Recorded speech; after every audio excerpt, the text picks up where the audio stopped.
you describe your football journey so far? Enjoyable is the word that comes to mind. Sort of grew up out of Urena on a family farm, small country town. It was really good. I guess footy is the social event for the weekend, so mum and dad were massive in the footy club. Dad was the president of the footy club out there in Urena back in the day, so we're always at footy. Sort of started out there playing Auskick. That sort of eventuated. We moved up to Wagga and kept playing footy. Obviously loved it. Junior footy up there, playing with the Wagga Swans, which was a junior club, and then as you progress, went and played for Wagga Tigers actually. That was my first senior club. It was sort of a funny story. I was 16 at the time, and which is the start of the senior club. You're 16, you can't be the senior club, and had to play in the 17s. And thought I was running out on a Saturday to play in the 17s. It was 9 o'clock in the morning. Got there, and coach come in, and the senior coach come in and said, "Oh, I need to play seniors today." And mum and dad sort of were with me at the time, looked at me and went, "Oh, yeah, righto." So that was sort of the debut back then. Yeah, wow, straight in. Round one, 16-year-old kid, straight into it. Yeah, wow. Nervous as hell, it was a big game. So that was sort of my introduction to senior footy, and played there at Wagga Tigers from 16 through to 2020 in the end. 2 premierships, 2019, 2020. Yeah, wow. So had a bit of success at a young age. And then sort of moved down here after that, which is about COVID time. About 2021, I think it was my first year. I planned on coming down in 2020, but that was the COVID year that got called off.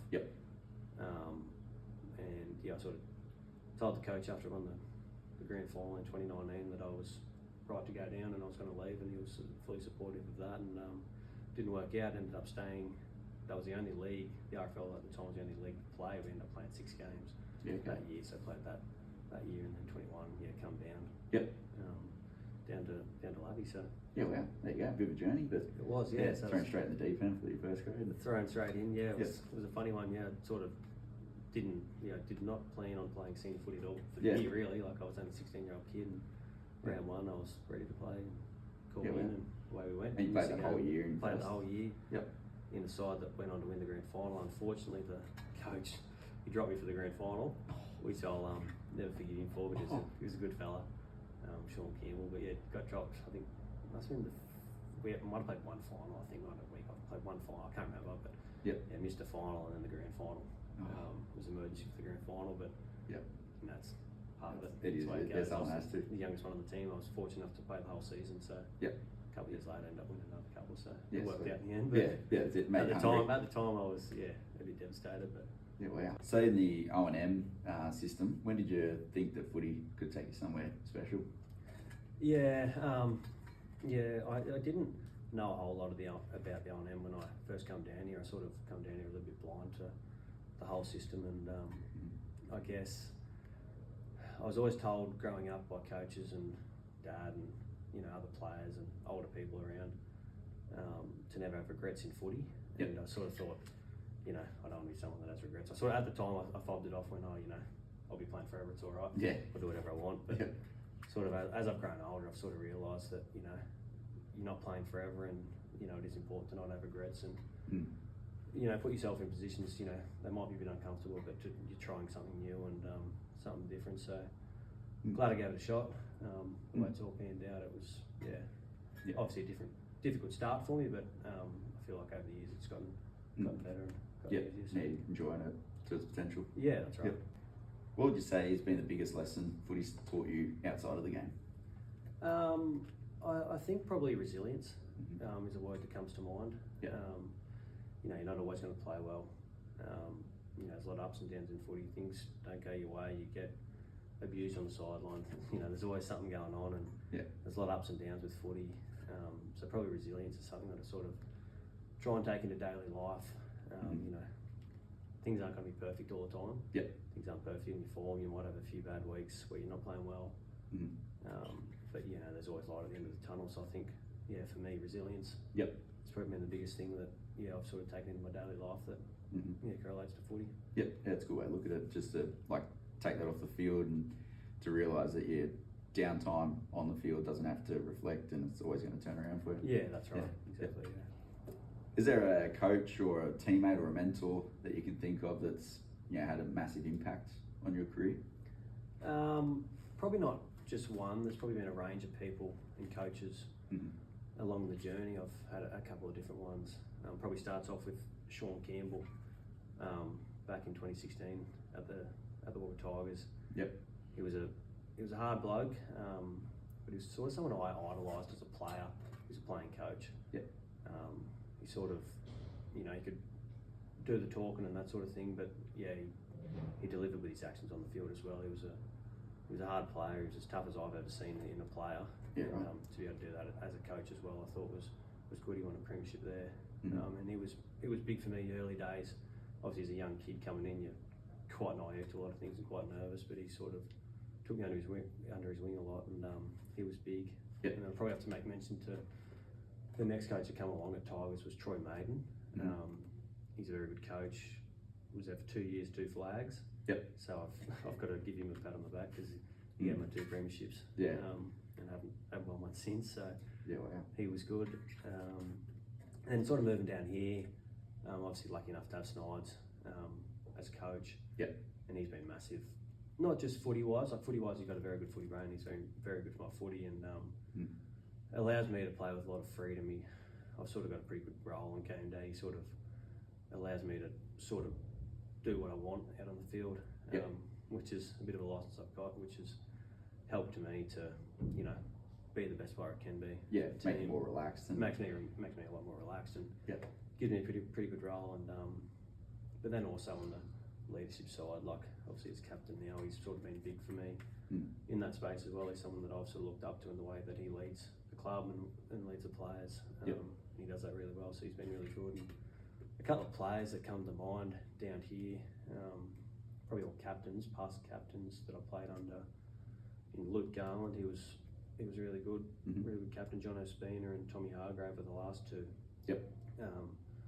Spoons was massive, and he still is to this day. He still hangs around the club a lot. He does our running. Someone to sort of fall back to on a few things, As captain, you sort of always seek a bit of advice, and he's someone that I sort of look up to in the way that he led the team. As a captain, he was, the way he spoke to the group was unbelievable. Yeah, okay. Yeah. Jono, he was very good. He's a school teacher, so he had the knack for talking to a group, but he was good as well. Yeah, that's good insight.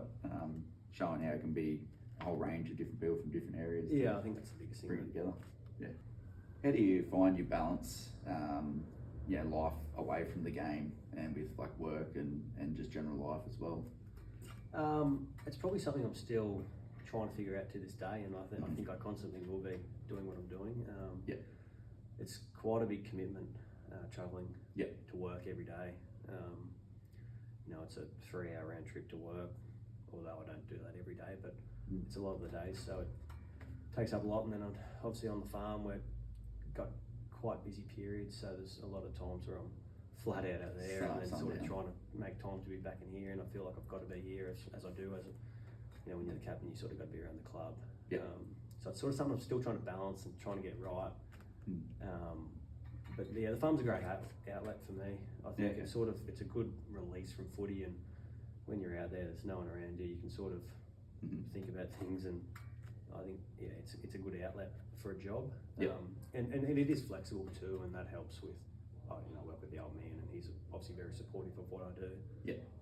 So I work alongside him. He's sort of at an age now where he's looking to retire and step back a little bit, and I'm sort of taking over the business, but it's sort of made that hard because I'm so committed here that it's sort of made it hard on him, and Mum probably sits a little bit with that, but that's what they do, that's what good parents do, and that's what he's sort of done for me. So there's plenty of times where I'll knock off at 3:30, which is most training nights, knock off at 3:30, and I've got to go home, and he'll work till 9, 10 o'clock at night at someone time or harvest time, whatever it is. But be understanding. When we've got stuff on, he's very understanding about that. So he carries a lot of the load, which I'll be forever grateful for, but it won't last forever. But it's something I'm still figuring out. But the farm's a great outlet, and so you wouldn't change it. I wouldn't change it. I'd love for the farm to be a lot closer. unfortunately, I can't pick up a farm and No. move it closer. But No. ideally, that's what I'd like to do. But you know, it's something I love doing. I do love the farm. Yeah. It's a great job. Something I really do enjoy it. And you know, it's a family thing too. Yeah, that's right, 100%. Yeah. There's sentiment behind it too. So and you're making it work, like and make it work. It is hard and it's challenging, but my life looks a little bit different to a lot of the younger guys at the footy club. Got such a young list, and you know, I'm sort of fairly busy all the time, whereas a few of the younger guys probably going to uni, and that's a bit more relaxed, and which would be nice. I'm a bit jealous of them, to be honest, but I'll make it work. But it's certainly not easy. That's for sure. Tough balance. Yeah. So this is your first year captain here at Lavy. What drives you? What's your motivation to improve every year? Probably the biggest thing would just be my motivation. Well, there's a couple of things. I guess obviously, as all footballers are, we're all chasing another premiership. You know, I was fortunate, as I said, to win a couple early on, but I've sort of, you know, I've played in 2 finals now since I've been down here and lost them both. Haven't made a big dance again, so that's a big motivation for me. And then, you know, just want to make, you know, the people around me, you know, the best players they can be. That motivates me, helping, you know, young fellas come through and seeing them come through and go well and play well. Get a lot of motivation out of that. That's good. So that's probably the biggest things for me. Yeah, that's good. So you touched on making finals last year for Lavy, and then this is your first year as captain. Last year, your finals run, you also won the Morris Medal. What was that sort of moment like for you personally? Yeah, no, it was a cool experience. Going there, I sort of found out, got invited to go to the count, and I sort of was asking the guys, you know, what's going on here, you know, what's going on, and they didn't really tell me anything. I don't think they knew at the time. I think one bloke knew, Vince knew, but I sort of thought, oh, you know, must be going for some other award, or they just invited me, wasn't sure, but obviously very humbled. It's probably more, you know, a thing for my family. I think looking down the track later in life when I retire, I think I'll appreciate it a bit more, but in the moment right now, it's sort of, you know, my family are quite invested in what I do, and they get a good kick out of me playing footy there. Mum and Dad will watch every game live, and then they'll go home on the Sunday and watch it again on replay, and they'll probably watch most O&M games for that weekend and give me a rundown of more. They love it. So it's probably more to see the smile on my family's face. It's probably bigger for me. Probably meant more, but I think, as I said, looking down the track, and when I retire, I'm sure it'll be something to look on a bit more fondly. No, it's good. Looking back on a younger Shaun, what advice would you give him now, where you come to? Probably not to be so hard on himself. I'm someone that probably rides the highs and lows of footy a lot, and it's something that I'm constantly trying to work on. But sort of ride the highs and lows of footy a bit too much at times. When things are going good, it's good, but I sort of let that, you know, get involved in daily life a bit too much. So probably just not being so hard on myself, and you're not going to perform, you know, well every week. Things aren't always going to be perfect. Is a big thing. You know, life's not perfect, footy's not perfect. I guess looking back, and that's something that I'm sort of trying to implement now, I guess too. As you mature into the game, into life, and the biggest thing is not to be too hard on myself, and not ride the highs and lows so much. Just be a big try to be more. Just try to be more in the moment. And if things aren't going well, then so be it. There's light at the end of the tunnel, and things will turn around one day. That's good. Good bit of fun. What would you say are some things that people don't see about yourself for preparation for your footy, or any superstitions that you might have? I'm quite a superstitious person, although I am trying to weave that out of me a little bit. It's a bit of a problem. There's a few. I always run onto the field across the line with my right foot. Really? Yep, every time. And then in daily life, like, I'll put my right sock, right shoe on first. I'm that sort of person. I wore the same pair of undies every game for the last 2 years, until last weekend. I changed them actually. It wasn't really working for me at the start of the year, so I had to change something. So I changed my undies. I wouldn't wear them, you know, in the summertime. I'd only ever wear them for game days. So do that, and there's other things, other little superstitions that I've got, but